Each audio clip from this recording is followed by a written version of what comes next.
Hello viewers, আসসালামু আলাইকুম। Smart হয়ে অনলাইন একাডেমি পক্ষ থেকে সবাইকে স্বাগতম। আজকে আমরা আলোচনা করব ওয়েলফেয়ার অফিসার গার্মেন্টস জব প্রস্তুতি। অর্থাৎ জব প্রস্তুতি বলতে দ্যাটস মিন বিশেষ করে এই ওয়েলফেয়ার অফিসার যদি আমি জয়েন করতে চাই তাহলে কি ধরনের কোয়েশন আসবে, তার পজিশনটা কীরকম হবে, এক্সপিরিয়েন্স কি, কোয়ালিফিকেশান কি, এই বিষয়ে টোটাল বিস্তারিত আলোচনা করা। তাছাড়া গত ভিডিওতে আমাকে একজন কমেন্টস করে জানিয়েছেন যে ভাই, ওয়েলফেয়ার অফিসারে যদি আমি জয়েন করতে চাই বা ভাইবা বোর্ডে যদি অ্যাটেন্ড হতে চাই সেক্ষেত্রে আমাকে কোন ধরনের কোয়েশন করতে পারে সেই বিষয়ে যদি আপনি একটি ভিডিও দিতেন, তার অনুরোধেই আজকের এই ভিডিওটি। কারণ ওয়েলফেয়ার অফিসার বা গার্মেন্টসের যে কোনো সেক্টরে যদি কোনো চাকরি হতে চায় আপনার, বা আপনার কোম্পানি যদি আপনাকে চায়, তাহলে আপনাকে যে ধরনের কোয়েশন করবে সেই কোয়েশনগুলো আমি আজকে আলোচনা করব। যদি এই ধরনের কোয়েশন করে থাকে আপনাকে, তাহলে মনে করবেন যে আপনার চাকরিটা কনফার্ম। চলুন আমরা আজকে আলোচনা করি ওয়েলফেয়ার অফিসার গার্মেন্টস জব প্রস্তুতি কী ধরনের কোয়েশন আসে। Work place, work at office অর্থাৎ ডেস্ক ওয়ার্ক আপনার কাজটা হবে। Educational requirements, bachelor degree in any discipline, masters degree in any discipline অর্থাৎ আপনাকে মাস্টার্স বা অনার্স কমপ্লিট করতে হবে। এক্সপিরিয়েন্স রিকোয়ারমেন্টস, ওয়েলফেয়ার অফিসার হিসেবে গার্মেন্টস বা সেক্টরে 3 থেকে 5 বছর এক্সপিরিয়েন্স আপনার কাছ থেকে চাইতে পারে। Additional requirements, should have strong reporting and presentation skill. যেহেতু আপনি ওয়েলফেয়ার অফিসার হিসেবে জয়েন করবেন সেক্ষেত্রে আপনার প্রেজেন্টেশন স্কিলটা বা আপনার অ্যাটিটিউড, আপনার দৃষ্টিভঙ্গি সব কিছুই স্ট্রং হতে হবে। বা রিপোর্টিং, যেহেতু একটা ওয়েলফেয়ার অফিসারের রিপোর্টটা আপনাকে ভালো করে জানতে হবে, এক্সেল জানতে হবে, সেখানে আপনি কাস্টমাইজ করে কীভাবে আপনার বসকে সেই রিপোর্টটা প্রেজেন্টেশন করবেন সেই বিষয়টি আপনাকে ভালো করেই জানতে হবে। Strong analytical and must have good communication skill. যেহেতু একটি ওয়েলফেয়ার অফিসার সেক্ষেত্রে আপনাকে অবশ্যই কমিউনিকেশান স্কিল এবং অ্যানালাইটিক্যাল স্কিলটা আপনার ভালো করেই জানতে হবে। Problem solving and analytical capability, অনেক ধরনের, যেহেতু একটা ওয়েলফেয়ার অফিসার একটি কোম্পানির কল্যাণমূলক কাজ করবেন সেক্ষেত্রে আপনাকে অবশ্যই বিভিন্ন ধরনের কর্মী বা আর্টিজেন আপনার কাছে সমস্যা নিয়ে আসবে, সেই সমস্যা দ্রুত সমাধান করে সেটি আসলে নির্ভর করে আপনি ওয়েলফেয়ার আপনার কাজের উপর নির্ভর করে। সো আপনাকে অবশ্যই অ্যানালিটিক্যাল ক্যাপাবল থাকতে হবে। Report writing and computer skill, MS Word and Excel, আপনাকে must be MS Word and Excel জানতে হবে, ইন্টারনেট ব্রাউজিং করা জানতে হবে। যেহেতু আপনি অনার্স মাস্টার্স কমপ্লিট করেছেন সেক্ষেত্রে বা গার্মেন্টস এক্সপিরিয়েন্স রয়েছে সেক্ষেত্রে আপনাকে অবশ্যই কম্পিউটার সম্পর্কে জানতে হবে। আদার্স বেনিফিটস, মোবাইল বিল আপনাকে দিবে, প্রভিডেন্ট ফান্ড দিবে, salary review yearly, festival bonus দুটি পাবেন, হেলথ অ্যান্ড লাইফ ইন্স্যুরেন্স পাবেন। যেহেতু আপনি ওয়েলফেয়ার অফিসার হিসেবে জয়েন করছেন সেক্ষেত্রে আপনাকে অবশ্যই হেলথ এবং লাইফ ইন্স্যুরেন্সটা বাধ্যতামূলক। তাছাড়াও অ্যাজ পার কোম্পানি পলিসি অনুযায়ী আপনি সেই সুযোগ সুবিধা পাবেন। তো আমরা এখন আলোচনা করব মেইন যে টপিকটা আমি আলোচনা করার চেষ্টা করছি সেটা হচ্ছে welfare officer interview common question, যে কোয়েশনগুলো আপনাকে করলে আপনি বুঝতে পারবেন যে আপনার চাকরিটা হয়েছে। সো এই ধরনের কোয়েশন যদি আপনি ভাইবা বোর্ডে যারা স্যার আছেন বা যারা ভাইবা নিবে তারা যদি আপনাকে সহজ সরল কোয়েশন করে তাহলে বুঝবেন যে আপনার চাকরিটা হওয়ার সম্ভাবনা।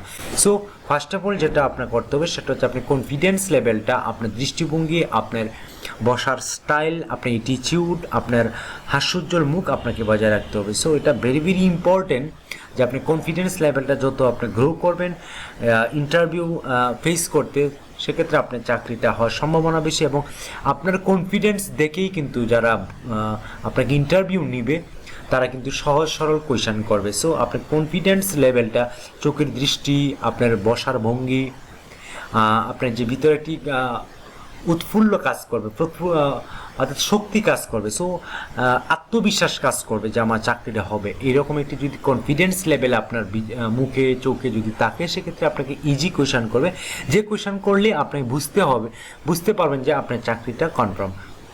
ফার্স্ট অফ অল যে কোয়েশনটা করবে, ডিসক্রাইব ইউর এক্সপিরিয়েন্স, আপনি যে বিগত যে জব করেছেন সেই এক্সপিরিয়েন্সটা আপনি বর্ণনা করুন। Tell me about your previous company, that's mean experience এবং কোম্পানি ডিটেল আপনার কাছ থেকে চাইতে পারে। এটি ইজি কোয়েশন, এগুলা কোয়েশন আপনার ঘাবড়ানোর কিছুই নেই। আপনি পূর্বে আপনাকে সেগুলো প্র্যাকটিস করবেন এবং কিভাবে আপনি উত্তরটি দিবেন সেটি আপনি নিজে নিজে গেস করেন। যেহেতু আপনি এক্সপিরিয়েন্স রয়েছে সেক্ষেত্রে আপনি ঝুঁকিপূর্ণ যেগুলো কাজ করেছেন বা ক্রিটিক্যাল যেগুলো সমস্যা সমাধান করেছেন এই বিষয়গুলো তুলে ধরবেন এক্সপিরিয়েন্সের মাধ্যমে। আর কোম্পানির যা কোম্পানির আপনার প্রোডাক্ট চলে কীভাবে কাজটা করেছেন এই বিষয়ে আপনাকে জানতে চাইবে। What do you know about our company, অর্থাৎ আমাদের কোম্পানি সম্পর্কে আপনি কীভাবে জানছেন বা কি জানছেন সেই বিষয়টি কোশ্চেন করতে পারে। সো ভাইবা বোর্ডে যাওয়ার আগে অবশ্যই আপনি যে কোম্পানিতে আপনি ইন্টারভিউ দিতে যাচ্ছেন সেই কোম্পানিতে যে কি প্রোডাক্ট চলে বা তাদের কালচারটা কি এই বিষয়টি আপনাকে আগেই স্টাডি করতে হবে। What kind of computer skill do you have, আপনার কি কোনো কম্পিউটার স্কিল আছে? এই ইজি কোয়েশন ধরবে মানে আপনার চাকরিটা confirm. Why are you leaving last job, আপনি কেন গত জবটা আপনি ছেড়ে দিয়েছেন? আপনাকে এই কোয়েশনটা আপনাকে করে কিন্তু আপনাকে একটি চিন্তার মাধ্যমে ফেলে দিবে। সো আপনি খুব ইজিলিভাবে কোয়েশনটা দেওয়ার চেষ্টা করবেন যে আমার কেরিয়ারটাকে বিল্ড আপ করার জন্যই আমি সাধারণত প্রিভিয়াস জবটা আমি ছেড়ে দিয়েছি, যাতে করে আমি নতুন মানুষের সাথে কাজ করতে পারি, নতুন কোম্পানিতে যাতে কাজ করতে পারি, নতুন কিছু শিখতে পারি, সেই জন্যই মূলত আমার জবটা ছেড়ে দেওয়া। তাছাড়া সাধারণত আপনার যে স্যালারির যে কাঠামো সেটা না বলাটাই বেস্ট, যে আপনার স্যালারি কম ছিল বিধে আপনি চাকরি ছেড়ে দিয়েছেন, এটা না বলে আমি যেগুলো কথা বলেছি যে আমার স্কিলটাকে ডেভেলপ করার জন্য, আমার কেরিয়ারটাকে ডেভেলপ করার জন্যই মূলত আমি চাকরিটা ছেড়ে দিয়েছি। What do you consider to be you best strength, অর্থাৎ আপনার সবচেয়ে শক্তিশালী কি, আপনি কি এমন করতে পারেন যে কোম্পানির জন্য লাভবান হবে বা আপনি কি প্রতিভা রয়েছে আপনার ভিতরে সেটা আপনি বিবেচনা করে আমাদেরকে বলুন। What do you consider to be your biggest weakness, আপনাকে আপনার দুর্বল পয়েন্ট একটা খুঁজে বের করতে হবে। আপনাকে বলবে যে আপনার ভিতরে কোন জিনিসটা রয়েছে বা যেটা দুর্বল পয়েন্ট রয়েছে সেটা বর্ণনা করুন। আপনি একটা কোয়েশন করবে আপনাকে আপনার স্ট্রংয়ের বা আপনার ক্যাপাবিলিটি কি, আপনার পাওয়ারটা কি, আপনার প্রতিভাটা কি সেটা আপনাকে নিয়ে কোয়েশন করতে পারে। আর একটা যে দুর্বল উইকনেস নিয়ে আপনাকে কোয়েশন করতে পারে যে আপনার দুর্বল পয়েন্টগুলো কি, বিস্তারিতভাবে বলুন। What do you see yourself doing in 5 years, গত 5 ইয়ার্সে আপনি কি করেছেন, কি সাফল্য দেখিয়েছেন বা গত 5 ইয়ার্সে আপনি প্রিভিয়াস কোম্পানিতে আপনি কতটুকু ভূমিকা পালন করেছেন ওয়েলফেয়ার অফিসার হিসেবে। What are you salary expectation, আপনি স্যালারি কত চান বা আপনার প্রত্যাশা কী, এটাও আপনাকে ডিফিকাল্ট একটি কোয়েশন। যদিও কোয়েশনটা সহজ মনে হচ্ছে বাট সেটা সহজ নয়, আপনি সেটা বুদ্ধি খাটিয়ে আপনাকে বলতে হবে যে আপনার স্যালারিটা কত চান। আপনি বলতে পারেন যে স্যার আপনার কোম্পানি পলিসি অনুযায়ী আমাকে যে পজিশনটাতে রিকোয়ারমেন্ট করা হয়েছে সেই পজিশনে আপনি অ্যাজ পার কোম্পানি পলিসি অনুযায়ী আমাকে স্যালারিটা দিলে হবে। আমি এখানে এসেছি নিজে আপনাদের সাথে কাজ করতে ভালো লাগে বা করব, কোম্পানি উন্নয়নের জন্য কাজ করব, নিজের ডেভেলপমেন্টের জন্য কাজ করব, সেই জন্যই মূলত আমার এখানে আসা, মুখ্য আমার স্যালারিটা নয়। বাট লাস্টে আপনি বলতে পারেন কিছুটা, সেটা পরোক্ষভাবে বলতে হবে, প্রত্যক্ষভাবে নয়। Do you have any questions, আপনার কোনো কোয়েশন আছে কিনা, আপনাকে এই কোয়েশনটাও করে বিভ্রান্তিকর করতে পারে যে আপনার কোনো কোয়েশন আছে কিনা। তো আপনি এমন একটি কোয়েশন আপনি সিলেক্ট করে রাখেন যে ইন্টারভিউ দেওয়ার আগে যে কোয়েশনটা আপনি যখন তাদেরকে করবেন যেন একটি শিক্ষামূলক হয় এবং গঠনমূলক হয়, সৃজনশীল হয়, ক্রিয়েটিভিটি হয়, সেই দিকে বিবেচনা করে আপনি একটি কোয়েশন তাদেরকে করতে পারেন। এটা এজুর লাইক একজন কল্যাণ কর্মকর্তা পদের জন্য আপনার কোন ক্ষেত্রের অভিজ্ঞতা আছে, অর্থাৎ একজন ওয়েলফেয়ার অফিসার হিসেবে আপনার যে অভিজ্ঞতাটা সেটা আপনাকে চাইতে পারে।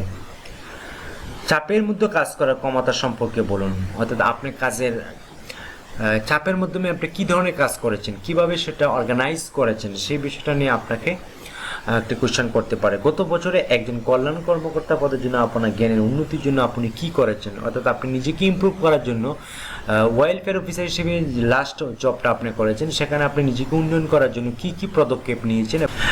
আশা করি বুঝতে পারছেন। যদি এই ভিডিওটা হেল্পফুল হয় তাহলে অবশ্যই আমাকে সাবস্ক্রাইব করবেন। আর ওয়েলফেয়ার অফিসারের জব রেসপন্সিবিলিটি কি সেই বিষয়ে আমি ভিডিও দিয়েছি, আপনারা অবশ্যই সেই ভিডিওটা দেখে আসতে পারেন। তো এতক্ষণ ভিডিওটা দেখার জন্য অসংখ্য ধন্যবাদ। আর এ ধরনের ভিডিও পেতে আমাকে অবশ্যই সাবস্ক্রাইব করে পাশে থাকুন। সবাই ভালো থাকবেন, সুস্থ থাকবেন। আল্লাহ হাফিজ।